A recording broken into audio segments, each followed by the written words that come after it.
Si Abdul ay isang Bombay na napadpad sa probinsya ng Guimaras dahil sa mga utang na tinakbuhan niya sa kapwa Bombay sa Maynila. At dahil wala naman siyang kapera-pera nang dumating siya sa probinsya na yon, napilitan siyang mamasukan sa bahay ng isang mayamang negosyante na nagngangalang Bueno.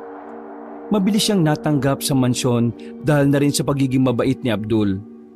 Iba man ang lahi nito pero Pinoy na Pinoy ang pakikisama nito sa lahat. Isa siyang boy sa mansyon. Malayong malayo ang trabaho niyang yon noong nasa Maynila pa siya. Kung dati ay naniningil siya, sa mansyon ay utusan siya ng isang don. Pero wala namang problema para kay Abdul ang ganoong trabaho. Hindi naman siya minamaltrato. Ang mahalaga sa kanya ay may natutulungan siya at meron siyang kinikitang pera. Abdul, may ginagawa ka ba? Lumapit ang Bombay sa don na nakaupo sa sofa habang umiinom ng wine. Magandang gabi, Don Bueno. Ako, walang gawa. Ikaw ba meron utos? Wala naman. Gusto ko lang sanang magpasama sa'yo. Aba, wala problema. Ikaw boss, ako utusan. Kaya di mo dapat paalam sa akin. Hindi. Kahit ako ang boss dito, hindi ko pwedeng basta-basta isama sa kung saan-saan ng mga tao ko. Lalo ka na. Ikaw ang mas pinagkakatiwalaan ko sa pamamahay na ito. Dapat, kung boss ka, ginagalang mo rin ang oras ng mga tao mo.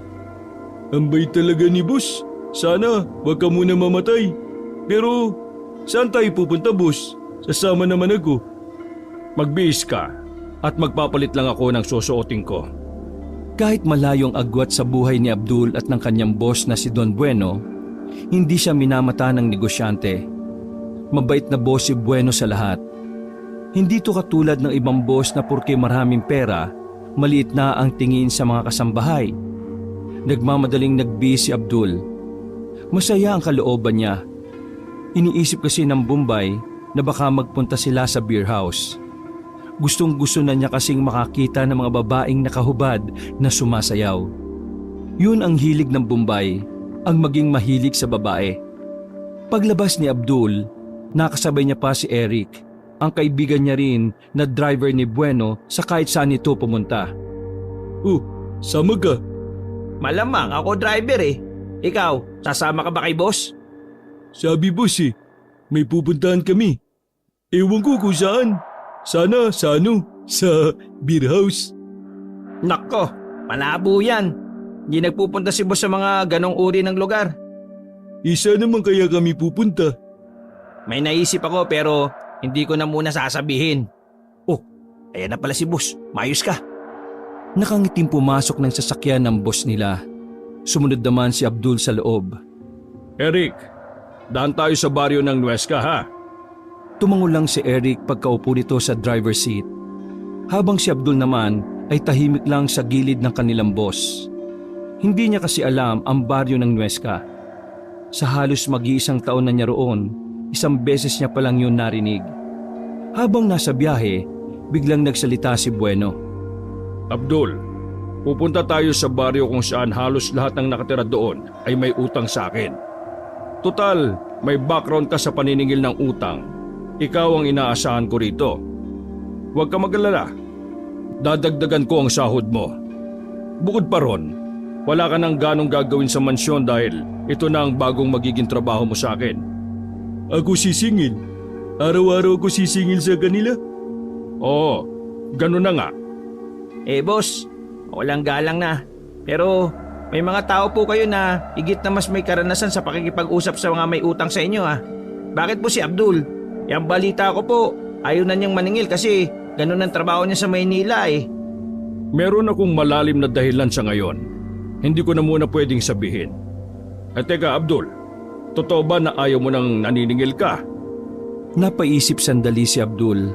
Sa totoo lang kasi, gusto na sana niyang kalimutan ang ganoong trabaho. Dahil kasi doon, naiisip niya ang mga utang na nakaabang sa kanya at ang mga pagbabanta na lagi niyang natatanggap noon. Pero sa kabilang banda, naisip din niya na mas maganda na sigurong trabaho yon. Para kahit na papaano ay nakakalabas-labas din siya sa mansyon. Isa pa, mababawasan ang mga gawain niya. Boss, ako ayos lang ulit singil-singil. Wala problema. Sigurado ka ba? Pwede ka naman tumanggi. Sigurado ko, boss. Ako buo loob. Yan ang gusto ko sa iyo. Go na go ka lang sa lahat ng ipagagawa ko. Huwag ka mag-alala. Hindi naman ito illegal. Tumango na lamang si Abdul. Sa mga sumunod na sandali ay namayani ang katahimikan sa loob ng sasakyan. Makalipas lang ng kalahating oras, nakarating na rin sila sa isang baryo na parang may kadiliman. Mahihina ang mga ilaw na naroon. May mga poste naman pero sadyang hindi ganon kalakas. Sir, samahan ko na po si Abdul. Hindi. Kaya na niya yan. Napatigil si Eric at nagtaka. Nababahala kasi ito kay Abdul. Sa uri kasi ng lugar na yon, parang walang matitinong tao roon. Dito ka na lang, Eric. Ako ang bahala. Big boy ako, di ako baby. Watch and learn. Natawa na lamang si Eric at Bueno. Dala ang ibang papel na nagpapatunay na si Bueno ang nag-utos sa kanya, naglakad na si Abdul, papasok sa Barrio Nuesca. Patingin-tingin sa paligid ng Bombay, aminadong kinakabahan. Ay putis! Napasigaw ang Bombay nang biglang may tumalo na pusang itim sa kanyang harapan. Tumingin sa kanya ang pusang parang kinikilala siya. Ikaw pusa ka, ako gulat mo. Kabag ako ng gulat sa'yo, baka di mo kayanin. Nakahawak pa sa dibdib si Abdul. Kung pwede niya lang talagang patulan ng pusang yon ay ginawa na niya. Muli siyang napalingon sa sasakyan nila. Huminga siya ng malalim at saka nagpatuloy muli sa paglalakad. Pinagmamasdan niya ng maigi ang mga bahay na kanyang nadadaanan. Medyo moderno na ang iba roon dahil may mga sementado na rin. Hindi na yung gaya ng baryo noong unang panahon na talagang puro kubo at walang kuryente. Lumapit siya sa unang bahay na may numerong 13. Sinunod niya lang ang nakalagay sa papel. Tinawag niya ang pangalan na nakasulat doon. Leo Marquez! Ako Bombay na sisingil ng utang! Nagbukas agad ang pintuan. Maamo at kalmado ang mukha ng matandang yon. Panot na ang buhok ng matanda pero medyo malakas-lakas pa rin. Magandang gabi. Ano ba ang may paglilingkod ko sa inyo? Ako po, singil ng utang. Ako padala ni Boss Bueno para singil kayo. Ikaw Leo, una sa listahan eh. Ikaw ang pinadala ni Boss Leo kasi hindi na siya makapunta rito. Ganun na nga. Tumingin-tingin na matanda sa paligid kung may ibang kasama si Abdul. Ikaw lang ba mag-isa? Lumabas ang matanda at lumapit sa Bombay. Kung makatingin ito kay Abdul ay parang isang malaking hotdog ang Bombay. Para kasing natatakam ang matanda. May kasama ako. Sa labas lang. Ako lang pasok. Naintindihan ko na. Matalino si Boss Bueno. Bakit? Ano ba problema? Wala naman. Kayo ba babayad utang ngayon? Kasi ako utos boss. Kailangan nyo bayad. Pasensya ka na. Pero wala pa kasi akong pera. Pwede bang bumalik ka na lang bukas? O sige, basta ikaw dagdag na bayad bukas ha? Tumungo lang ang matanda sa sinabi ng Bombay. Kakaiba ang ngiti sa kanya. Para bang may nais mangyari ang matandang si Leo. Pero dahil ibang lahi si Abdul, malabong magawa ng matanda ang binabalak nito. Bago lumabas ng bakuran si Abdul, napansin niya pa ang matanda na nakangiti sa kanya. Malapad ang ngiti nito. Bagay na hindi na lamang pinansin ni Abdul.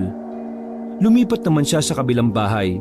Kinatok niya ang pinto at sa awa naman ng Diyos nakapagbayad ng kasunod ng bahay. Nakapagbayad ng kasunod na bahay. Pero di tulad ng nauna niyang siningil, masama ang tingin sa kanya ng mga tao roon. Hindi alam ni Abdul kung may nasabi o may nagawa siyang mali. Samantalang magalang naman siyang nakipag-usap. Ano problema ng ali na yun? May rigla ba siya? Wala naman siguro yun kasi minupus na. Matanda na eh. Pinagpatuloy na lang niya ang paniningil. Marami-rami pa siyang bahay na nadadaanan. Binilisan na niya ng bahagya ang paniningil at kapag sinasabing walang maibabayad ay hindi na niya pinipilit. Umaalis na siya kaagad. Dahil doon, nakarating na ang Bombay sa dulong bahagi ng baryo.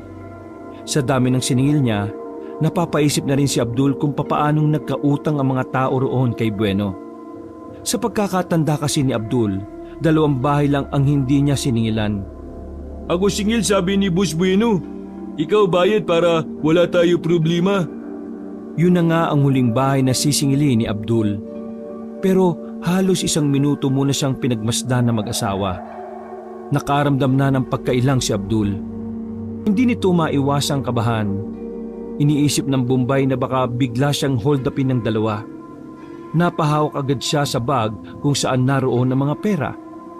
Pero sa halip na kausapin siya ng dalawa, bigla na lang siyang pinagsarhan ng pinto. Aba, kabastos. Ako kausap sa inyo ayos, tapos kayo close ng pinto. Biglang bumukas ang pinto at sumilip doon ang nakakatakot na mukha ng ginang. Nanlilisik ang mga mata. Nagtulak yun para kay Abdul na lumabas na ng bakuran ng mag-asawa. Katakot naman ang muka. Parang Bruhilde sa banga. Dahil wala na siyang sisingilin na bahay, naisipan na niyang umalis. Hindi na rin kasi siya komportable sa katahimikan ng lugar na yon. Sa kanyang paglalakad, nagulat siya nang biglang sabayan siya ng matandang si Leo. Oy, Bombay, sasabayan na kita palabas. Alam mo kasi, maraming loko-loko rito. Baka pagdiskitahan ka. Naku, maraming salamat. Ikaw lang yata medyo mabait dito. Hindi naman. Marami naman mababait dito. Mabait sa piling tao. Ako ba pwedeng tanong? Sige, ano yan? Bakit kayo lahat dito utang kay boss? Ano nangyari? Sandaling natameme ang matanda. Nang pasimpleng tiningnan niyo ni Abdul, ay nakita niya ang kakaibang reaksyon ng matanda. Parang may galit sa mukha nito. Galit na hindi alam ni Abdul kung saan nagmumula. Dito na ako. Hihintayin na ako kasama ko. Maraming salamat sa paghatid ha. Balik ka ulit bukas. Marami pa kaming utang. Marami pa tayong pag-uusapan. At mas marami ka pang malalaman sa kakaibang kultura at paniniwala ng mga Pilipino. Maniniwala kang bigla sa mga bagay na hindi mo inaakalang totoo pala. Ngumiti na lamang ang Bombay na si Abdul. Pero ang totoo, napapaisip siya sa huling sinabi ng matanda. Kumaway pa ang matandang yon nang lumapit na siya sa sasakyan. Pagpasok niya, agad niyang pinakita kay Bueno ang mga pera na nakolekta niya. Ang galing mo para sa unang paniningil. Dahil dyan, eto sa'yo Abdul. Inabutan ni Bueno ng 500 ng Bombay at 300 naman kay Eric. Mukhang epektibo yata si Abdul, boss ah. Tinalo pa yung mga tao mo sa paniningil. Iba kasi tao na may karanasan eh. Huwag ka mag-alala Abdul. Marami-rami ka pang sisingilin sa kanila. Kahit malaki-laki dahil malaki-laki ang utang nila sa akin. Pinandar na rin ni Eric ang sasakyan. Masaya sila noong umuwi sila ng mansyon. Nagbukas pa nga ng mamahaling wine si Bueno. Pero kahit na nagsasaya sila sa sala ng mga oras na yon, hindi pa rin talaga mawawala sa isipan ni Abdul ang isang tanong. Kung ano ang dahilan kung bakit malaki ang utang ng mga taga Nuesca kay Bueno. At kung bakit parang galit sa doon ang mga taga roon. Naunang umalis si Bueno nang makaramdam na yun ng pagkahilo. Si Abdul at Eric naman ay nagtungo na rin sa kanilang silid. 2 lang sila sa kwartong yon dahil bukod ang silid nila sa ibang kasambahay. Habang nag-aayos ng higaan ay nagsalita si Abdul. Eric, alam mo, ako may pansin sa lugar na Nuesca. Napansin? Ano naman napansin mo?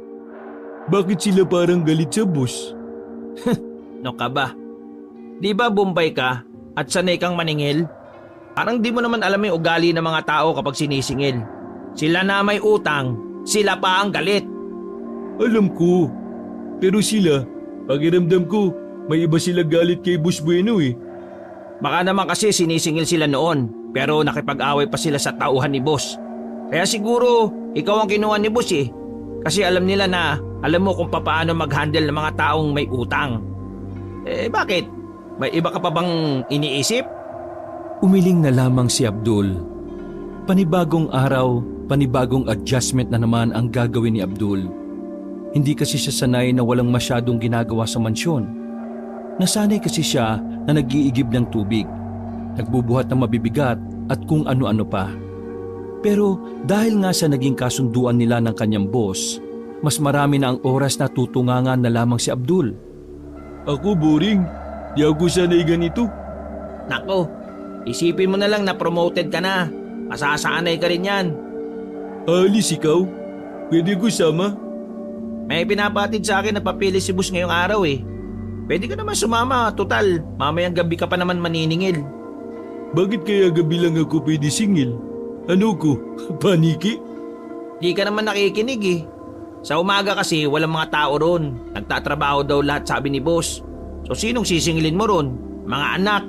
Bakit? Takot ka na ba? Hindi. Bakit ako tatakot? Huwag kang mag-alala, Abdul. Lagi mo naman akong kasama kasi ako mag-aatid sa'yo kapag naniningil ka na. Buntong hininga na lamang ang pinakawala ng Bombay. Nagbihis na rin siya ng maayos na damit. Sabay na silang lumabas ni Eric sa kanilang silid. Maingat na pinatakbo ng binatang si Eric ang sasakyan. Nung umagang yon ay kung saan saang kumpanya sa bayan nagpunta ang dalawa. Marami kasing papel na kailangang ihatid. Mabuti na nga lang din ay sumama si Abdul, kaya kahit na papaano ay naging magaan ang trabaho ni Eric. 5:00 na ng hapon nang matapos na nilang lahat ang mga dapat nilang gawin.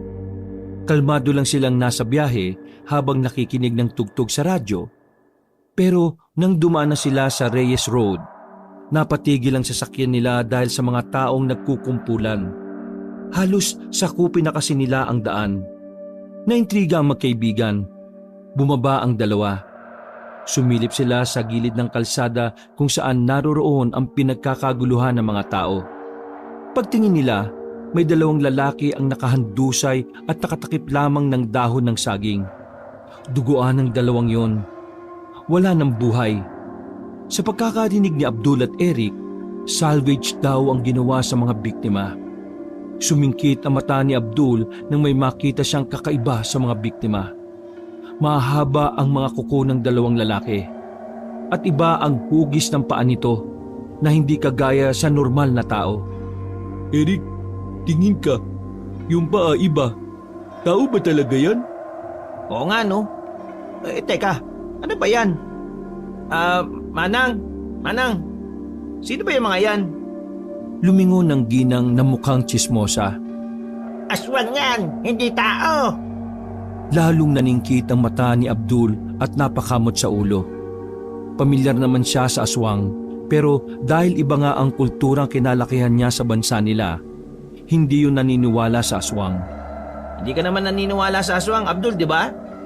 Hindi. Walang ganyan sa amin eh. Bumalik na lamang ang dalawa sa sasakyan at nakiraan. Nang pandarinan ni Eric ang sasakyan, ay saka nito binuksan ulit ang usapan. Sino kayang gumawa nun, no? Grabe. Maliwanag pa pero nagtapo na sila ng bangkay sa gilid ng kalsada. Sigurado ako, mga masasamang tao sila. Alam mo, kung totoong aswang nga yung mga biktima, sa aming mga Pilipino, hindi masama ang ginawa ng mga pumatay. Salot kasi ang aswang sa amin eh. Bakit? Ano ba gagawa sa inyo, aswang? Ang mga aswang ay kumakain ng mga hayop, naninira ng pananim, nagbibigay ng sakit at higit sa lahat, pumapatay rin sila ng tao. Ginagawa nilang pagkain ng laman ng karne ng tao. Ay, grabe. Totoo ba yan? Dito sa Guimaras, maraming kwento-kwento na totoo ang aswang at ang mga ginagawa nila. Ikaw, nakakita ka na ba ng aswang? Matapos kumabig ng manibela ay sandaling lumingon sa kanya si Eric at tumango. Bata pa ako nung makakita ako ng aswang. Inaswang yung kapitbahay namin na buntis eh. Nakakatakot yung itsura. Mukhang alimaw. Parang agaya ng mga zombie sa pelikula. Kapag nakakita ka ng aswang, nako, tumakbo ka kaagad kasi mababangi sila. Ako di kikita niya kasi ako hindi naniniwala. Kung ano lang pinaniniwalaan mo, yun lang kikita mo. Bahala ka. Basta ako nagsabi lang sa'yo ah. Siyempre, hindi mo naman kabisado ang buhay dito sa Pinas eh. Marami ka pang hindi nalalaman sa madilim na kulturang meron ng lahi namin. Isang mahabang katahimikan ang nangyari. At maya-maya lamang ay narating na nga nila ang mansyon. Naabutan nila si Don Bueno sa sala na may mga bisitang negosyante rin. Pasimple lang na sumenya si Eric sa boss nila at umiba na rin ng direksyon. Kaya lang tayo saglit. Mamaya lalarga tayo pa Nuesca. Naglakad si Eric patungo sa kanilang silid. Naiwan si Abdul sa may gilid ng mansyon na kung saan may mga kasambahay ding nagpapahinga roon.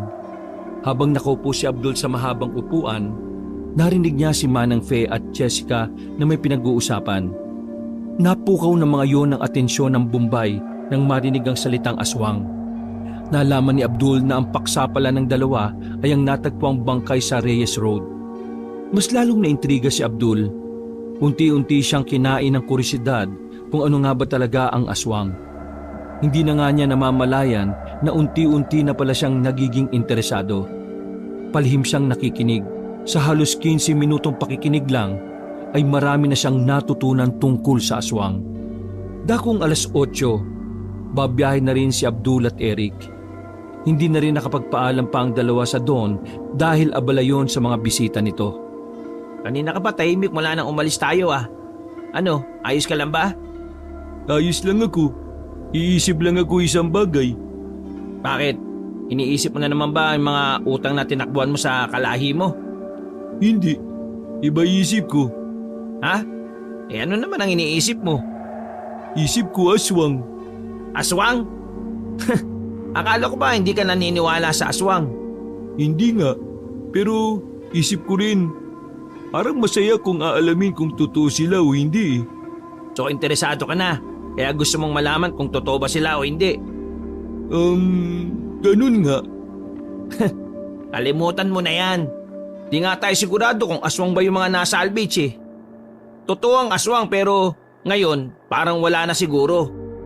Basta, kapag ako kakita ng aswang, sabi ko agad sa iyo Ay sige. Sabi mo eh. Hininto na ni Eric ang sasakyan sa tapat ng Barrio Nuesca.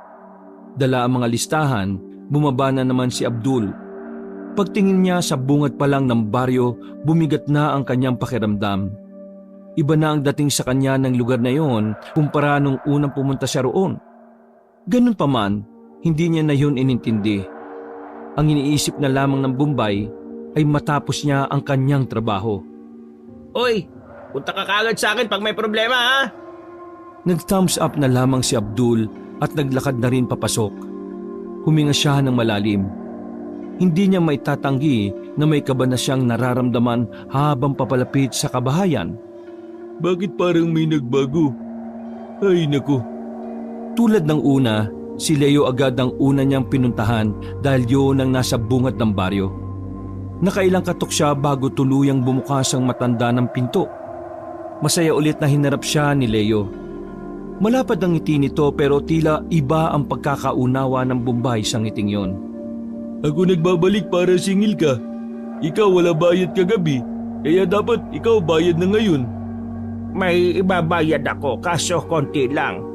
Kaarawan kasi ng asawa ko, kaya nagluto ako ng pagkain eh. Ayos lang. Basta ikaw may bayad. Sandali lang ha.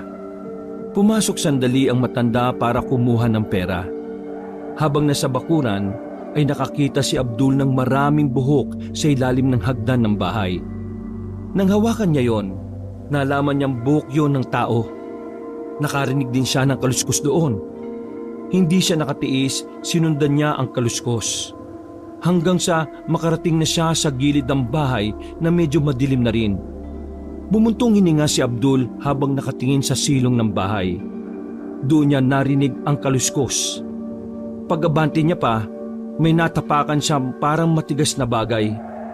Pagtingin niya sa baba, parang naaninagan niya yon na bungo ng tao.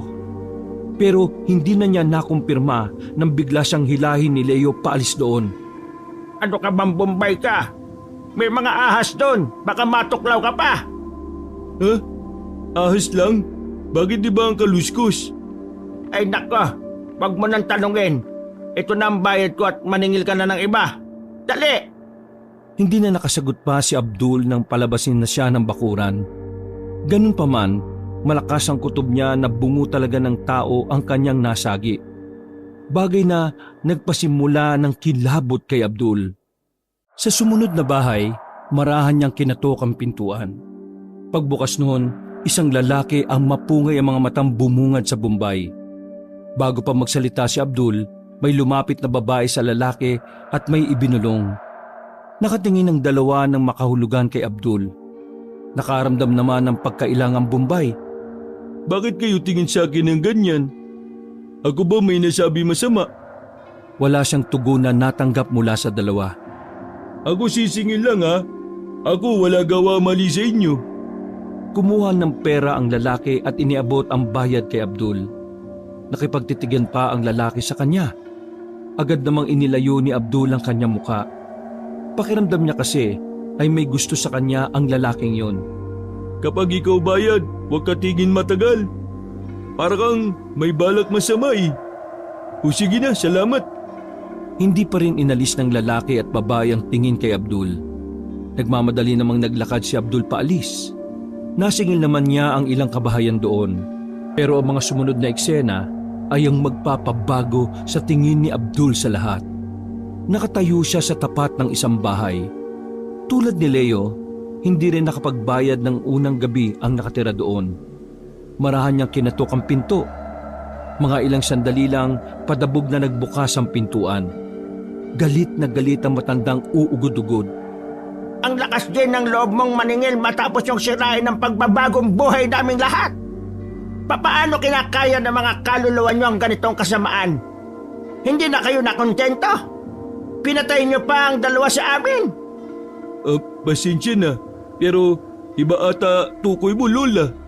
Ako po singil lang, napagutusan ng boss. Wala po ko pinatay. Ako po mabuti. Di ko po maintindihan sabi ninyo. Huwag ka lang magkunwari. Alam kong isa ka sa mga natuwa nang mangyari ang pagbagsak namin. Magbabayad kayong lahat. Lalo ka na nandito sa balwarte namin. Nasa aktong lalapitan na siya na matanda nang dumating naman ang matandang si Leo. Lucille, uminahon ka. Kakampihan mo pa ang taong yan? Hindi mo siya magagalaw. Hindi siya Pilipino. Buisit! Papatayin ko na lang yan. Nakakalimutan mo na ba ang mangyayari sa atin kung papatay tayo ng hindi Pilipino? Alalahanin mo ang magiging sumpa. Naguguluhan na si Abdul sa mga nangyayari. Wala na siyang maintindihan sa pinag-uusapan ng dalawa. Pero isa lang ang nasisiguro ni Abdul. Noong mga sandaling yon, hindi na normal ang eksena. Bombay, pasensya ka na ha. Itong si Lucille, may sakit kasi yan. May sakit sa utak. Umatake na naman. Pwede ba pagkalma mo siya? Kasi kung wala siya babayad, ako aalis na lang. Aba, mabuti pa nga. Sige na, umalis ka na. Nagmamadaling naglakad si Abdul. Lahat ng bahay na madaanan niya, may mga tao sa loob ng bakuran. Nakatingin sa kanya ang mga yon na parang may nagawa siyang mabigat na kasalanan. Dahil doon, unti-unti nang naglalaro sa isipan ni Abdul kung ano nga ba talaga ang pinagmumula ng galit ng mga taga roon. Huwag kayo galit. Ako singil lang. Wala kong alam sa problema ninyo. Halos tumakbo na si Abdul pabalik ng sasakyan. Pagbalik niya roon ay mabilis siyang sumakay at hingal na hingal. Bakas ang takot sa kanyang muka. Oh, ayos ka lang? Bakit parang takot na takot ka? Munti ka gumayari ng matanda. Ewan, galit na galit. Pati mga tao, masama tingin sa akin.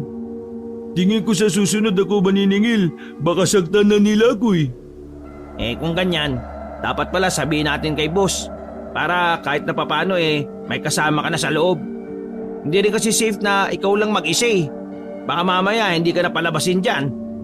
Parang ayaw ko na dyan. Baka di na ako sikat ng araw sa susunod na araw. Lumunok ng laway si Abdul. Dahil sa nangyari, parang gusto na lamang niyang bumalik sa pagiging boy. Mas ligtas pa ang buhay niya roon kahit na palagi siyang pagod. Kinaumagahan, hindi nagdalawang isip si Abdul na sabihin kay Don Bueno ang mga nangyari. takot na takot niyang kinuwento ang mga naranasan niya sa baryo ng Nuesca. Ganun pa man, hindi naman nagbago ang desisyon ni Bueno na singilin pa rin ang mga may utang sa kanya roon. Boss, ako takot talaga. Pakiramdam ko, sunod ko punta ron, ako tigok na ng mga taga ron eh. Galit sila sa iyo, lalo na yung tanda na babae. Boss, baka pwede ako balik na lang sa pagiging boy. Ayaw ko na singil. Parang delikado buhay ko eh. Lumagok ng kape ang Don, saka nagkwento habang nakaupo sa sofa. Kalmado lang itong tumingin kay Abdul. Abdul, sayang ang perang masisingil natin doon. Hindi naman pwedeng hayaan ko na lang ang perang yon. Malaki-laki rin yon. Kung natatakot ka mag-isa, abay mapipilitan na akong magpasama sa iyo ng mga tao ko. Ayos na ba sa iyo yon para hindi ka na matakot o mabahala? Sandaling napaisip si Abdul.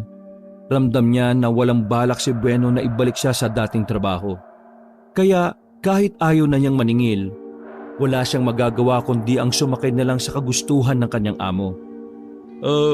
Ayos na siguro yan, boss. Basta ayaw ko lang ako mag-isa kasi natakot ako sa mga tao. Tumayo ang Don at tinapik siya sa balikat. Huwag kang mag-alala, Abdul. Hanggat kasangga mo ako, walang mangyayari sa iyong masama. Lahat ng tao ko, kargo ko. Paliwanag? Maraming salamat, boss. Kung di mo kami pababayaan. Siyempre naman. Mahal ko mga taong tumutulong sa akin. Kahit na papaano ay gumaan ang pakiramdam ni Abdul. Napanatag na ang kanyang kalooban dahil alam niyang hindi siya hahayaang mapahamak ng kanyang amo. Pagsapit ng hapon, nagpatawag si Bueno ng sandaling pagpupulong. Pinaliwanag lang nito sa mga tauhan niya na sasamahan si Abdul sa paniningil sa baryo ng Nuesca. Kasama na rin napapasok sa loob ng baryo si Eric. Nang sa ganon, hindi na maglakas loob ang mga taga roon na sindakin pa ang naniningil. Nasa loob si Abdul ng sasakyan kasama si Eric. Pauwi na sila galing bayan. Dahil nagatid na naman sila ng papeles sa isang kumpanya. Inabot na sila ng 6:00 ng gabi. Habang nasa biyahe, napatigil sila sa daan nang biglang may nakita silang tao na nakahandusay sa gitna ng daan. Medyo madilim-dilim na noon, pero nakikita pa rin nila yon dahil sa liwanag ng sasakyan. Ala, ano nangyari dyan? Sino nakabangga sa isang yan? Eric, ano gawa natin? Tutulungan ba natin? Hindi. Wala tayong gagawin. Balik na sa sasakyan. Bakit? Ano problema? Napansin ni Eric na kakaiba ang hugis ng paa ng lalaking nakahandusay. Aswang agad ang unang pumasok sa isip ng binata. Pagbalik nila ng sasakyan, bigla na lang bumangon ng lalaking nakahiga. Kitang-kita nilang dalawa ang pangit nitong itsura. At hindi lang yon. Hindi lang ang lalaking yun ang naroon dahil meron pa palang ibang kasama. Na ang kutob nila ay puro aswang din. Mabilis na kinabig ni Eric ang manibela pakaliwa. Bago sila makaalis ay narinig pa nilang sinisigaw ng mga yon ang kagustuhang patayin si Don Bueno. Mabilis ang ginawang pagpapatakbo ni Eric. Halos paliparin na niya ang sasakyan, maiwan lamang ang mga humahabol sa kanila. OMG! Ang dami nila! OMA!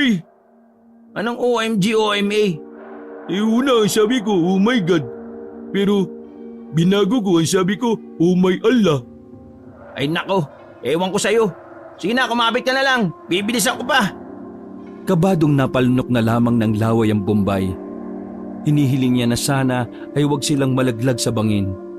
Bukod kasi sa madilim, may mga daan din na kaunting pagkakamali lang pwedeng malaglag ang sasakyan. Pero makalipas lang ang halos 10 minuto, wala na ring sumusunod sa kanila. Nagkaroon lang sila ng lakas ng loob na tumigil nang may makita silang mga tindahan sa gilid. Walang yung mga aswang yun ah. Tingin mo, bakit kaya galit ang mga yung kay boss? Yun nga din ang iniisip ko eh. Anong ginawa ni boss sa mga aswang na yun? Di ba, hindi naman naniniwala si boss sa mga aswang? Aba, iwan ko. Basta ang malaga, ligtas tayo.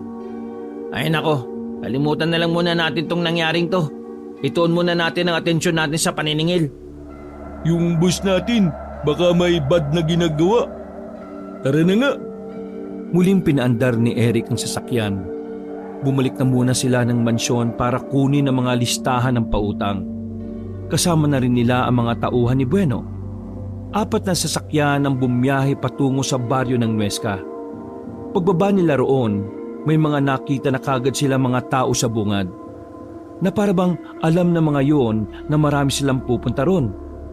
Pagbaba ng mga tauhan ni Bueno, napansin ni Abdul at Eric na may mga nakasiksik na baril sa mga yon. Doon pa lang, kinutuban na ang dalawa na baka may masamang mangyayari. Kilala ko si boss. Bakit siya nagpadala ng mga taong may baril? Baka maya, di natin talaga kilala si boss. Anong ibig mo sabihin? May masama siyang ginagawa. Ay nako, ewan.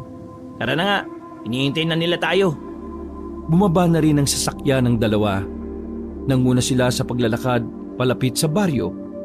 Pagkarating nila ng bungad, nag-alisa ng mga taong naroon. Ibang-iba talaga ang aura na nararamdaman ni Abdul. Nakakaramdam siya ng hindi maganda. Kinitok ni Abdul ang pintuan ni Leo. Agad din naman yung nagbukas. Nanlalaki ang mga mata ni Leo nang makitang maraming kasama si Abdul. At base pa sa tindig ng mga tauhan ni Bueno, para talagang kayang pumatay ng tao ang mga yon. Ako sisingil ulit. Sabi dito listahan, dami ka pa utang, Leo. Bakit marami ka kasama? Takot kasi ako kahapon sa tandang babae. Mga tao rin dito, masama tingin. Baka ako saktan. Kaya yan, sama sila sa akin para magbantay. Sa ginawa ninyo, lalo lang nagagalit ang mga tao rito. Bombay, hindi kami ang may kasalanan. Si Bueno! Ano po kasalanan? Magsasalita pa sana ang matandang si Leo pero pinutukan na yun ng baril ng mga kasama nila Abdul. Kinabahan si Abdul dahil doon. Sinubukan niyang utusang ibaba ang mga baril pero hindi nakikinig sa kanya ang mga tauhan. Ibaba niyo na ang baril ninyo. Walang dapat masaktan. Magbabayad naman siguro sila. Hindi kami ang dapat na magbayad. Si Bueno! Niloko niya kami! Ako di ko alam ano problema ninyo ni boss. Basta ako singil lang ha. Kung wala ka bayad, ayos lang. Balik ako bukas. Pero kung meron, sige na, bayad ka na para kabilang bahay naman kami. Nanginginig sa galit ang matandang si Leo. Pero sa huli, nagbayad na lang din ito. Pasensya na lolo ha. Wala akong magawa, utos ng boss. Naglakad na lamang sila patungo sa kabilang bahay. Sa puntong yon, parang nagsisimula ng tumaas ang tensyon. Napansin nila na sa bawat bakuran ng bahay, nasa labas na ang mga tao at masasama ang tingin sa kanila. Nanlilisik ang mga mata ng mga yon. Abdul, bilisan na natin. Hindi na maganda ang kutob ko. Oo, ako rin. Pareho tayo ng nararamdaman. Sa kanilang pagpapatuloy, natagalan na naman sila sa paniningil. May ibang bahay kasi na nagmamatigas. At katulad ni Leo, galit din ang mga yon kay Don Bueno. Hindi na nila pinipilit kung walang naibibigay. Gusto na lang din kasi ni Abdul at Eric na makaalis. Nang nasa bahay na sila ng matandang si Lucille, ang matandang babae na galit kay Abdul, dito na nagbago ang ihip ng hangin. Paglabas pa lang na matanda ay nagsisisigaw na ito. Agad naman itong tinutukan ng mga kasamahan nila Abdul. Kahit patayin niya ka, hindi niya mapipigilan ang gagawin namin. Maghintay kayo! Pagbabayarin namin niyang amo ninyo! Nagulat na lang si Abdul at Eric nang biglang paputukan ng isa sa mga nakabaril ang matanda. Tinamaan ng matanda at agad na natumba. Pero kita nilang gumagalaw pa naman yon. Sumulpot naman si Leo at agad na inasikaso si Lucille. Anong ginawa niyo? Bakit niyo binaril ang ina ng baryong ito? Bakit ba hindi niyo na lang kami hayaang mamuhay na kagaya ng buhay ng isang normal na tao? Ilang sandali lang, kita nilang unti-unti nang lumalapit sa kanila ang ibang tao. Eric, nagkakagulo na ata. Pasimpleng hinila ni Eric si Abdul patungo sa gilid. Hindi nila inaasahan ang sumunod na nangyari. Nagulat na lang silang lahat nang magbago ang muka ng mga taong nasa paligid. Naging mukhang halimaw ang mga yon, kasunod noon ay nagpaputok na ang mga kasama nila Abdul. Nagpulasa ng mga tao sa kalaunan. Napagtanto ng dalawa na mga aswang pala yun. Sumiksik ang dalawa sa gilid habang nagkakagulo. Hindi malaman ni Abdul at Eric ang kanilang gagawin. Hindi nila magawang tumakbo paalis. Maari silang matamaan ng bala o kaya naman ay mahagip na mga aswang. Lolo, ano nangyayari? Teka, aswang ba lahat ng tao rito? Tanong ni Abdul sa matandang si Leo habang inaasikaso pa rin nito si Lucille. Tumakas na kayo bago pa kayo madamay sa galit ng lahat ng aswang!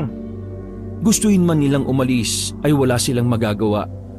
Nakita rin nilang nauna nang umalis sa mga armado nilang kasama. Habang silang dalawa ay naiwan doon na hindi nagtagal, sila naman ang pinalibutan ng mga aswang. Oh, wala kami gawa masama. Kami nautusan lang ni boss. Mga kalugar, dalhin sila sa lugar kung saan tayo nagpupulong. Huwag silang sasaktan. Kayong dalawa, may sasabihin ako sa inyo na kailangan ninyong malaman. Sa pilitang itinayo ng mga aswang si Abdul at Eric. Dinala sila sa isang malawak na bakuran at pansamantalang tinalian ng mga kamay. Makalipas lang ang ilang minuto ay sumunod na sa kanila si Leo. Base sa galawan na matandang si Leo, masasabi ni Abdul na may katungkulan yon sa baryong yon. Ginagalang at sinusunod kasi ito ng karamihan doon. Pakiusap, kami pauwiin nyo na. Wala kami kasalanan. Kami trabaho lang. Huwag nyo kami saktan. Tama siya. Sumusunod lang kami kay Don Bueno. Kaya sige na, pakawalan nyo na kami. Wala naman kami ginagawa masama sa mga aswang eh. Huwag kayong mag-alala. Hindi porke mga aswang kami, sasaktan o kakainin na namin kayo. Hayaan niyong ipakilala ko muna kung anong klaseng mga aswang kami. Pabalik-balik ang tingin nilang dalawa sa mga aswang na nasa paligid ng bakuran. Tuwing makikita nila ang mukha nun, nakakaramdam sila ng kaba at takot. Kami ay mga aswang na matagal nang dinanais na makapamuhay na parang gaya ng isang normal na tao. Dumating kami rito sa Nuesca maraming taon na ang nakalilipas. Marami sa amin ay nagsimulang mamuhay ng simple, malayo sa banta ng syudad. Namuhay kami sa ganitong lugar para hindi malaman ng mga tao kung ano kami. At para na rin unti-unti kaming masanay kung papaano ang pamumuhay ng isang normal na tao. Ang kaso, isang araw, nakilala namin si Don Bueno. Ako at si Lucille ay naniwala sa kanya. Nag-invest kami sa negosyo niya, gamit ang mga kinolekta naming kinabubuhay ng mga kasama namin. Pero makalipas ang isang buwan, sinabi niya sa amin na bumagsak ang kanyang negosyo. Kasama na roon ng pera at ari-arian na ibinigay namin. Lahat kami rito ay walang-wala na dahil sa nangyaring yon. Kaya ang ginawa ni Bueno, pinautang niya ang kada pamilya rito. Lahat, tinubuan niya ng napakalaki. Hindi makapaniwala si Abdul at Eric sa kanilang narinig. Hindi kasi ganoon ang pagkakakilala nila kay Don Bueno. Tinanggap namin ang pautang dahil kung hindi, masisira ang layunin namin na mamuhay ng normal. Kung hindi namin tatanggapin, baka bumalik ang iba sa pagkain ng karne ng tao.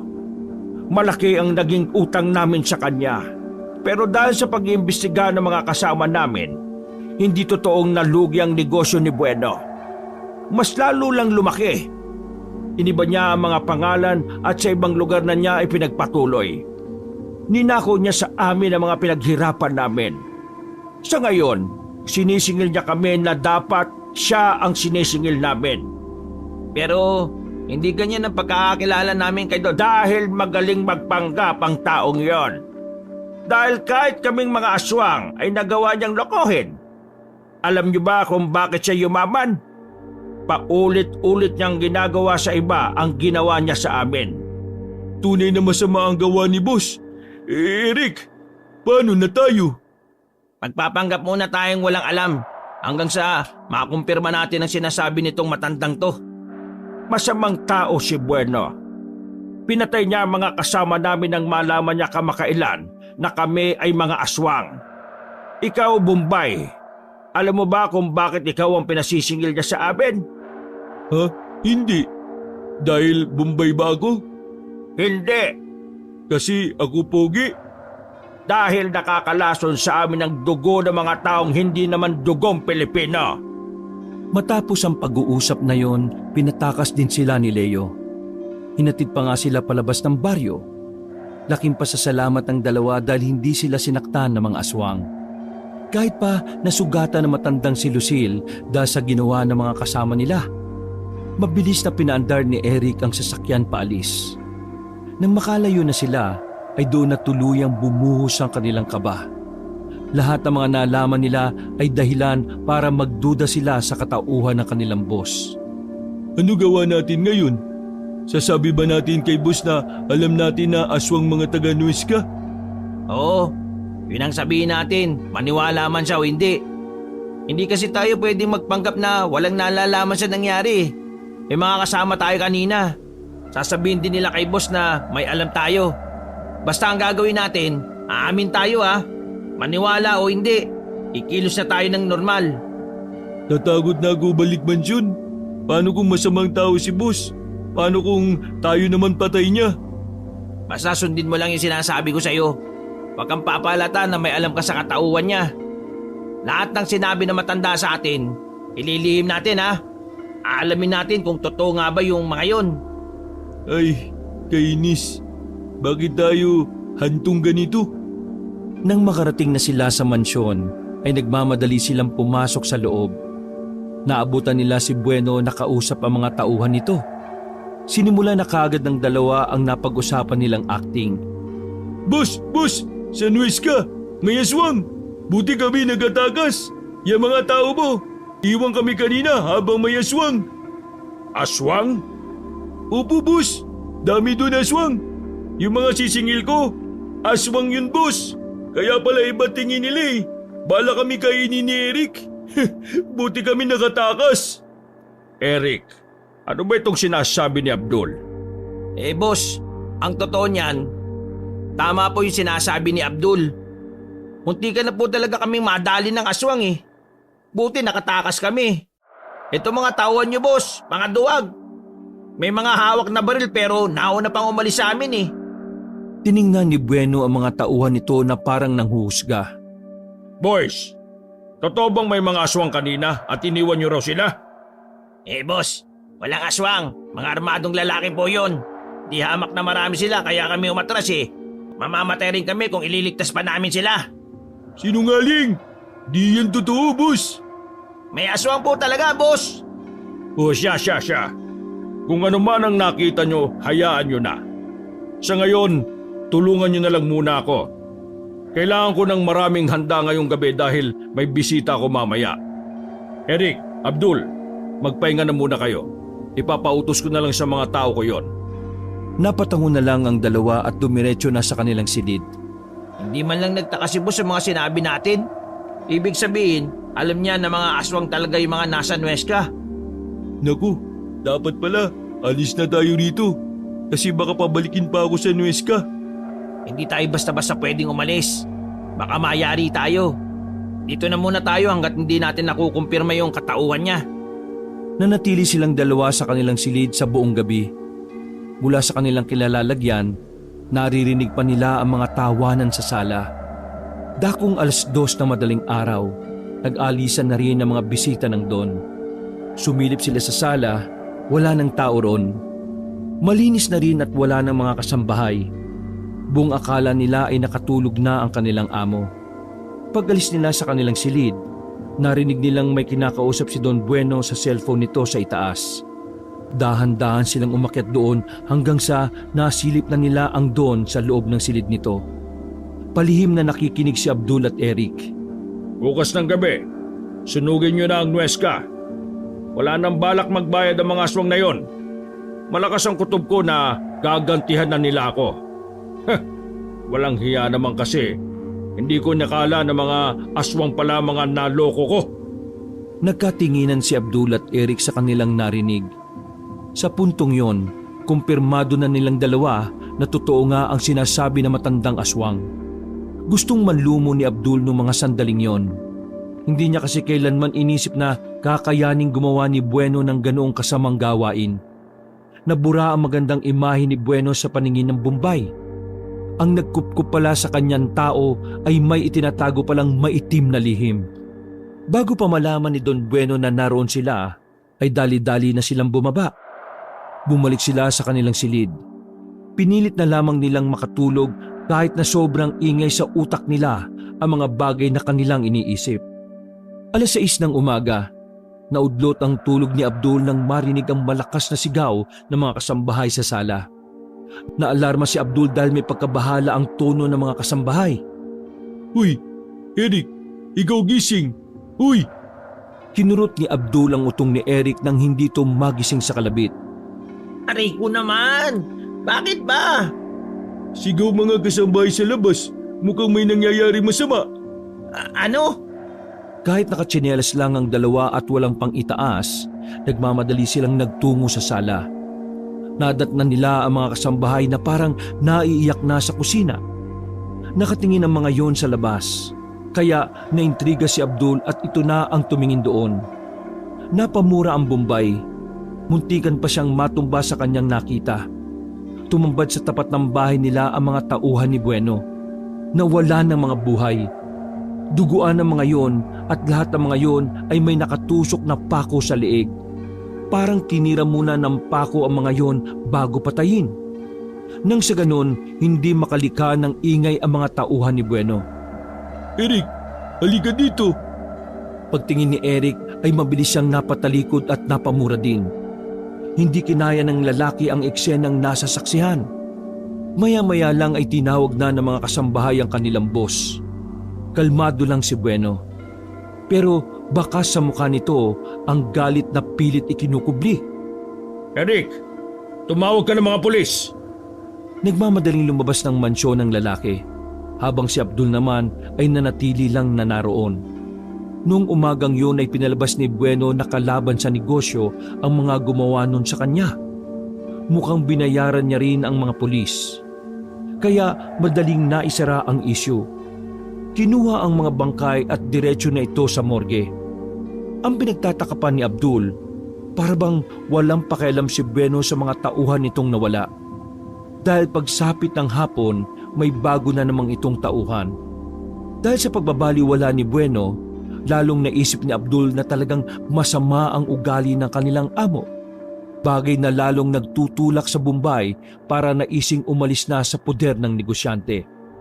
6:00 ng hapon, himulang walang pinag-utos sa kanila ang kanilang amo. Nanatili lang sila sa mansyon. Habang si Bueno ay umalis naman, nagmamadali ito. Kitang-kita ni Abdul na namumuo ang galit nito. Ang nasa isip nga ni Abdul, baka gagantihan ni Bueno ang mga taga-Nuesca. Eric, anong gagawin natin? Baka patay ni boss mga taga-Nuesca. Abdul, mas maganda, hayaan na lang natin sila magpatayan. Problema na nila yan. Wala na tayong pakialam para hindi tayo madamay. Batid ni Abdul na may punto naman si Eric. Pero may parte ng puso ng Bombay na parang gusto niyang pigilan si Bueno sa gagawin nito. Palagay ni Abdul na awa siya sa mga taga-Nuesca. Kahit kasi mga aswang ang mga naroroon, nararamdaman ni Abdul na totoong gustong mamuhay ng normal ang mga yon. Ramdam niya na di tulad ng ibang aswang, mabubuti ang mga naroroon. Pero sinunod na lamang niya ang sinabi ni Eric. Wala siyang ginawa hanggang sa makabalik na ang kanilang boss dakong 12:00 ng hating gabi. Kalmadong-kalmado ang negosyante. Nahihirapan sila Abdul na hulaan kung ano ang ginawa nito o kung saan man ito nanggaling. Habang naglilinis ng sasakyan si Eric at Abdul, bigla silang nilapitan ni Bueno na mukhang maganda ang mood. Eric, Abdul, mamayang 3:00 sa madaling araw, sumama kayo sa akin ha. May ipagagawa ko sa inyong dalawa. Dahil sa kuryosidad, hindi na naiwasan ni Abdul na magtanong. Boss, ano pong gagawin namin? Abdul, malalaman mo rin mamaya. Pero huwag ka mag-alala, hindi naman kayo mapapahamak doon. Madali lang naman ang ipagagawa ko. Ngumiti ng malapad si Bueno sa kanila. Napilitan na lamang din ngumiti ni Abdul habang si Eric naman ay seryoso lang. Pag-alis ng kanilang amo ay agad na kinalabit ni Abdul ang kasama. Ano kaya ang gagawin natin? Ako kinakabahan eh. Kinakabahan din ako. Pero kung ano man mangyari, lagi nating iisipin kung ano yung tama. Huwag tayong gagaya sa amo natin ha. Makalipas lang ng ilang oras, dumating na nga ang bagong tauhan ng negosyante. Hindi sumakay si Bueno kina Eric. Sa punto pa lang na yon, ramdam na nilang wala na ring pakialam sa kanila ang kanilang boss. Ganun pa man, sinakyan na lamang nila ang mga nangyayari. Hindi rin naman sila pwedeng basa-basa na lang tumanggi dahil baka kung ano pang magawa sa kanila ni Bueno. Habang nasa biyahe na sila, nagtataka si Abdul at Eric kung saan ba talaga ang kanilang punta. Sa pagtagal kasi na tinatahak nila ang daan, napansin nila na patungo na sila sa liblib na lugar. Gustuin ba nilang umiba ng direksyon ay hindi nila magawa. Napapagitnaan sila ng dalawang sasakyan. Halos isang oras ang nagdaan. Pumasok na sila sa isang iskinita na sakto lang talaga ang daan para sa sasakyan. Tumigil sila sa isang malawak na patag. Isa-isa silang bumaba. Nabahala na si Abdul nang makitang may mga hawak ng baril ang mga tauhan. Maglalakad pa tayo ng halos 5 minuto. Tingnan nyo ng maigi ang paligid. Baka may nakasunod na impakto. Kung meron, patayin nyo kagad. Nang magsimula na silang maglakad, hindi maiwasan ni Abdul na panghinaan ng tuhod. Para siyang matutumba kapag iniisip niyang makikipagsagupa sila sa mga aswang. Bagay na pareho ding iniisip ni Eric. Pero ang mga iniisip nilang yon ay malayo sa realidad na kanilang dinatnan. Nanlaki ang mga mata ni Abdul nang makita si Leo at Lucille na nakatali sa puno. Mas lalong naawa si Abdul na makita ang matandang si Lucille na tila ba nangihina. Boss, bakit sila tali dyan? Ano gawa nila Ha? Naudlot ang sinasabi ni Abdul nang pasimple itong sikuhin ni Eric para sawayin. Abdul, naniniwala ka ba sa aswang? Tila may bumarang bato sa lalamunan ng Bombay nang marinig ang tanong na yon. Hindi niya yun inaasahan kung kaya't hindi niya alam ang isasagot. Natuklasan ko kasi na itong mga may utang sa akin mga aswang pala. Nagkasa ng baril si Bueno. Malayong malayo na ito sa nakilalang boss ni Abdul. Wala na ang mabait, mahinahon at kalmadong Bueno. Dahil ang nasa kanilang harapan nung oras na yun ay parang isang taong sanay ng pumatay. Kasinungalingan! Ikaw ang may utang sa amin at hindi kami! Niloko mo kami! Sinampal ni Bueno ang matanda. Ikinagulat yun ni Abdul at Eric. Boss, kawawa. Lolo yan. Abdul, ano ka ba? Bakit ka naawa dyan mga aswang yan? Boss, di ganyan kilala ko sa inyo. Akala ko dati, di ka magsasakit ng tao. Kahit aswang, di mo dapat saktan kung mabuti. Boss, nagbago Bombay. Hindi mo ko kilala. Sa mundo ng mga negosyante, hindi tumatagal ang mga malalambot at mabubuti. Minsan, kailangan mong maging masama para masalba mo ang lahat ng pinaghirapan mo. Pero boss, mali na ikaw manluloko para ikaw aangat. Mas masarap sa anong alam mo sa pagnenegosyo. Paniningil lamang naman ang kaya mong gawin. Akala ko boss, mabuti ka. Idol na kita boss Pero bakit ka ganito? Ang kulit mo! Ano ka ba? Huwag ka nang madaldal, Eric. Abdul, hali kayo. Napipilitang lumapit ang dalawa. Binigay ni Bueno ang tig-isang baril kay Abdul at Eric. Nanlaki ang mga mata ni Abdul nang nasa palad na niya ang baril. Para malaman ko kung tunay ko kayong mapagkakatiwalaan, barilin nyo ang dalawang matandang yan. Kung hindi, kayo ang mamamatay. Kaya mamili kayo. Barilin ang dalawang yan at manatiling nasa poder ko o maawa kayo sa mga yan pero kayo naman ang mamamatay. Litong-lito ang utak ni Abdul sa mga pagkakataong yon. Hindi niya kayang pumatay kahit na aswang pa ang dalawang matanda. Pagtingin niya kay Eric, tumutulo na ang luha ng binata at nanginginig ang kanyang kamay. Nang makita nila ang kawawang itsura ng matandang si Leo at Lucille, tila ba nakalimutan na nila na aswang ang dalawang yon. Mas nangingibabaw sa kanila ang pagiging makatao. Hindi ko kaya. Gusto ko na lang mamatay. Hindi ko rin kaya, boss. Mas pipiliin ko na rin mamatay ako kaysa patay ako ng mabuti. Wala akong pagi kahit aswang yan. Inagaw ni Bueno ang isang baril sa tauhan nito. Madali naman akong kausap eh. Pinaluhod ni Bueno si Abdul at Eric. Magkatabi ang magkaibigan habang parehong naiiyak. Noong mga sandaling yon ay tanggap na nila hanggang doon na lamang ang kwento ng kanilang buhay.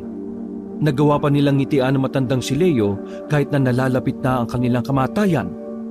Paalam sa dalawa kong masipag at mabuting tauhan. Pagkalabit ni Bueno ng gatilyo ay hindi pumuputok ang baril. Nakailang subok na yon pero ayaw talaga. Kaya naman pinalitan ni Bueno ang baril. Pagkalabit niya ulit ng gatilyo ay ayaw pa rin pumutok. Buisit! Ano ba itong mga baril ninyo? Kayo kayang barilin ko niyan. Akin na nga yung mahaba. Kinisan ni Bueno ang baril at itinutok ang dulo sa ulo ni Abdul. Kakalabitin na sana ulit ni Bueno ang gatilyo pero biglang nagsalita ang matandang si Leo.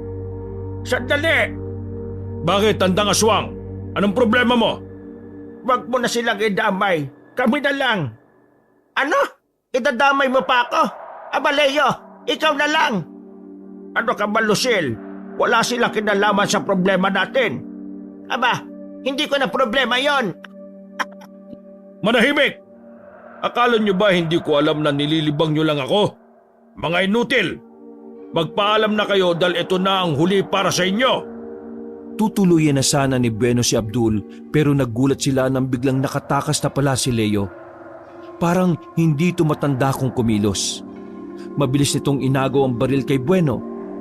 Agad din namang nagpulasan ng mga iyon nang mahawakan na ng matanda ang baril. Niratrat ng matanda sila Bueno. Nakapagtago ang mga iyon sa puno. Si Abdul at Eric naman ay tinulungang makatayo ni Lucille na makatakas na rin ito habang niraratrat ni Leo ang kinaroroonan nila Bueno at sinamantala na nila ang pagkakataong tumakbo sila paalis. Akin na po ang baril! Inago ni Eric ang baril dahil may kaalaman naman siya sa paggamit noon.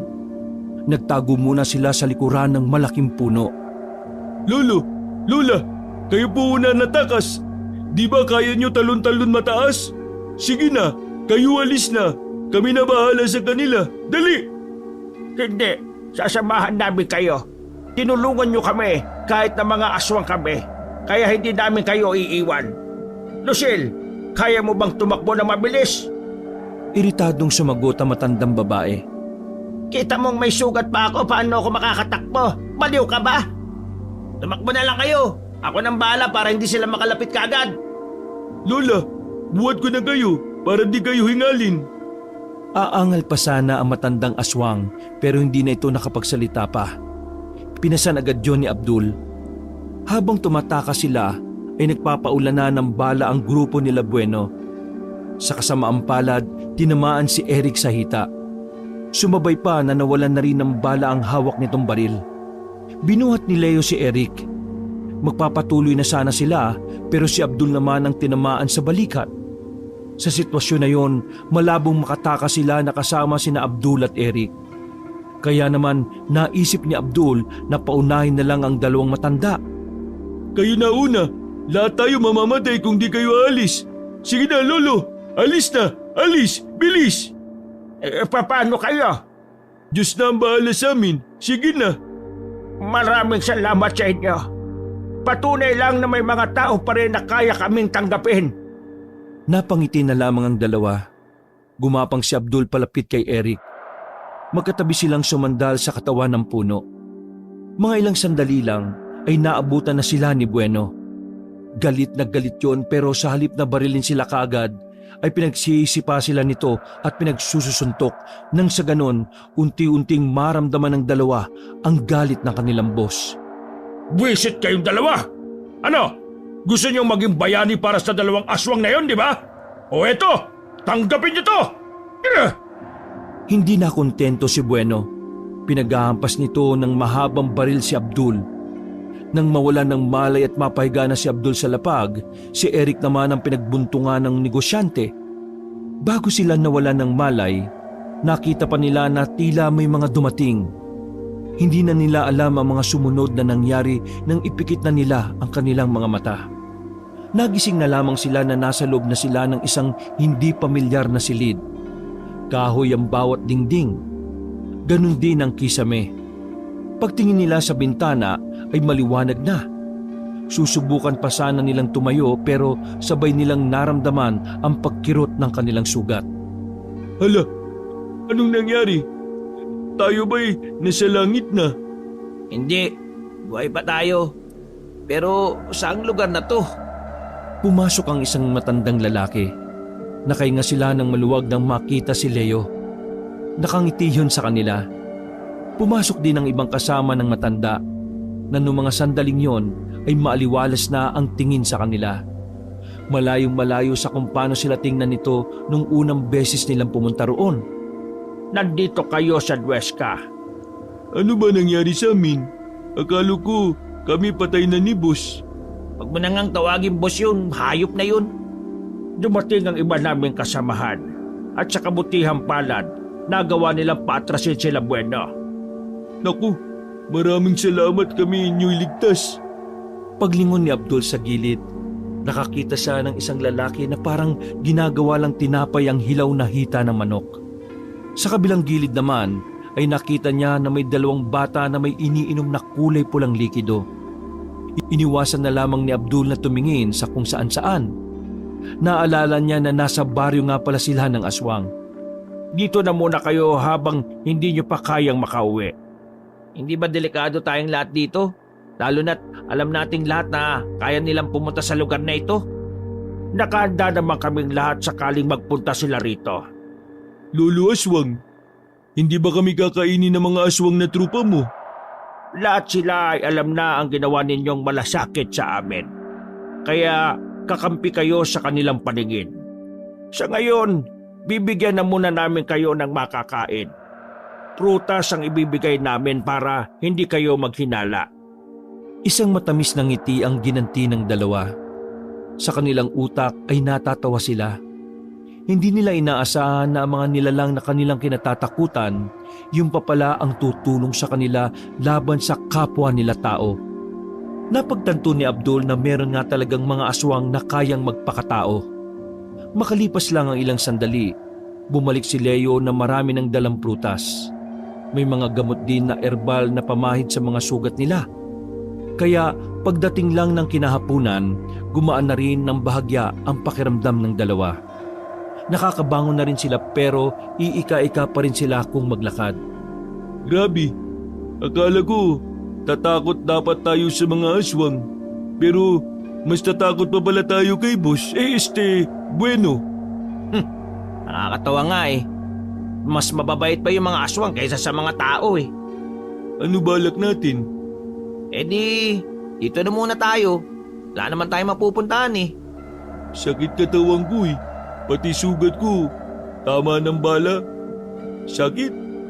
Pag ako kita ko Beno, sapak ko bibig nun. Bumuntong hininga na lamang sila. Mabilis na lumakad ang mga oras at kumagat na naman ang dilim. Bawat kanto ng Baryo Nuesca ay may mga aswang ng mga nakabantay. Pinaghahandaan nila ang posibilidad ng pagdating ng negosyanteng si Bueno. Lumabas si Abdul at Eric. Nasa bakuran lang sila habang tinatanaw-tanaw mula roon ang bungad ng baryo. Pagsapit ng 9:00, isang aswang ang humahangos na dumating. Masamang balita ang daladala nito. Natimbrihan kasi nito na si Bueno ay paparating na. At ang mas masama pa nito, higit na mas marami ang mga kasama nito kumpara noong una. Abisuhan ang lahat na maghanda. Protektahan natin ang bawat isa. Tayo ay mga aswang. Hindi tayo dapat matakot. Natataranta na ang mga taga Nuesca. Lahat ay aligaga at ang iba naman ay nasa loob lamang ng kani-kanilang bahay. Kayong dalawa, dito lang kayo sa bahay ko ha. Kapag nalagay na tayo sa alanganing sitwasyon saka tayo aalis. Mas maigi sigurong umalis na lang tayong lahat ngayon dito. Sa palagay ko, mauubos lang kayong lahat ng dahil sa amin eh. Hindi. Dahil nandito man kayo o wala, papatayin pa rin nila kami. Kaya lalaban kami hanggang magkaubusan pa. Sisingilin namin sila sa lahat ng ginawa niya. Matapang at determinado ang pagkakasabi ng matanda. Kaya naman hinayaan na rin nila ang kagustuhan nito. Lolo Aswang, kayo ba meron itak? Kami hiram tig-isa. Ayaw namin dito ngangalang eh. Kami tutulong abot makakaya namin. Tumango ang matanda at kumuha yon ng 2 itak. Ilang saglit pa nakarinig na rin sila ng malakas na trompeta. Sinyalis yon na nasa harapan na ng baryo ang hinihintay nilang kalaban. Pagkababa pa lang ng mga tauhan ni Bueno, nagpaulan na kagad ito ng maraming bala. Ilan agad sa mga aswang ang tinamaan. Dahil doon, napilitang magsitago muna ang mga aswang habang sila Abdul sinimulan na rin ang paglipat ng kinalalagyan nila. Dahil sa pagiging agresibo kasi nila Bueno, madali sila nitong makikita roon kung doon sila magtatago. Walang humpay na putukan ang naririnig sa buong baryo. Hindi magawang makatugon ng mga aswang sa takot na malagas agad sila lahat.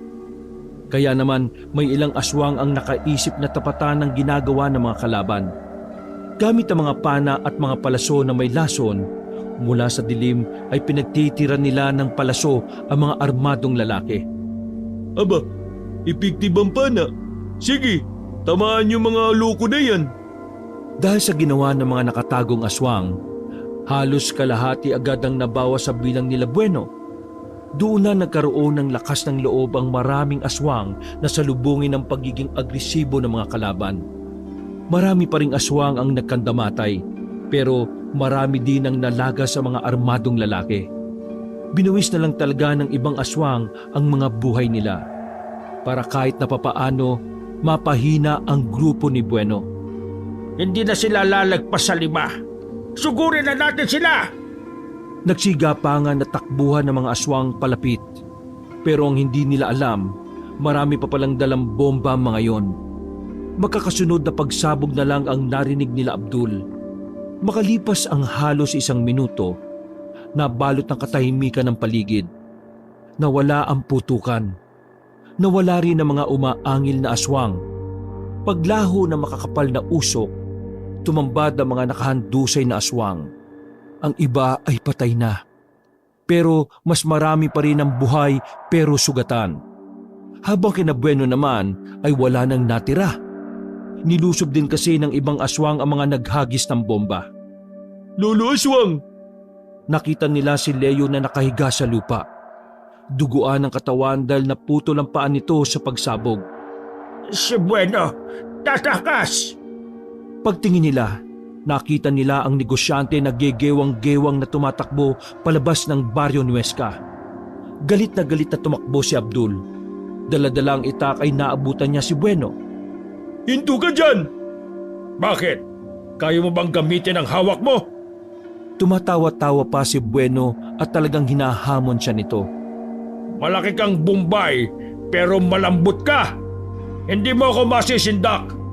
Wala kang lakas ng loob, duwag! Siguro ako duwag, pero puso ko mabuti. Di ako patay ng mga inosente. Ikaw, masama ka. Para sa pira, ikaw gagawin lahat. Kahit pa ikaw patay ng mga wala kasalanan sa'yo. Eh ano naman? Masama ka. Mas piliin ko pa magtanggol ng mga aswang kasi sila kaya magpakatao. Ikaw tao ka pero mas masahol ka sa aswang ugali mo. Nako, dami mong daldal. Kung talaga matapang ka, gamitin mo yung hawak mo sa akin. Ano? Hindi na nagdalawang isip si Abdul. Kahit na nanginginig ay tumakbo siya palapit at saka tinaga sa liig ang dating amo. Sirit ang dugo at dahan-dahan itong bumagsak sa lupa. Hanggang dyan na lang, boss. Ingat ikaw sa impyerno. Bumuntong hininga na lamang si Abdul sa kanyang ginawa. Maging siya ay nagulat din dahil kinaya niya yon. Pero inisip na lang niya na para din naman yon sa kalayaan nilang lahat. Dahil alam niyang habang nabubuhay si Bueno, mananatili silang nakakulong sa takot. Marami ang namatay sa hanay ng aswang, pero marami-rami din naman ang nakasalba. Dahil sa nangyaring yon, naging matibay ang pakikisama ni Abdul at Eric sa mga aswang. Napagtanto ni Abdul na mas tao pa sa tao ang mga aswang kapag pinili nitong maging mabuti. At mas nakakatakot pa sa aswang ang tao na nilamon na ng pera. Nanatiling lihim ang lahat ng nangyari. Maging ang katauhan ng mga taga-Nuesca ay nanatili ring lihim. Walang nakakaalam na ang mga nakatira doon ay mga aswang. Mga aswang na nagpapatunay na ang mga nilalang na gaya nila ay kaya ring maging mabuti. Naging kaibigan man nila Abdul ang mga taga-Nuesca, kinailangan pa rin nilang umalis sa probinsyang yon para makapagsimula ng panibagong buhay. Buhay na bubura sa madilim nilang nakaraan. Wakas,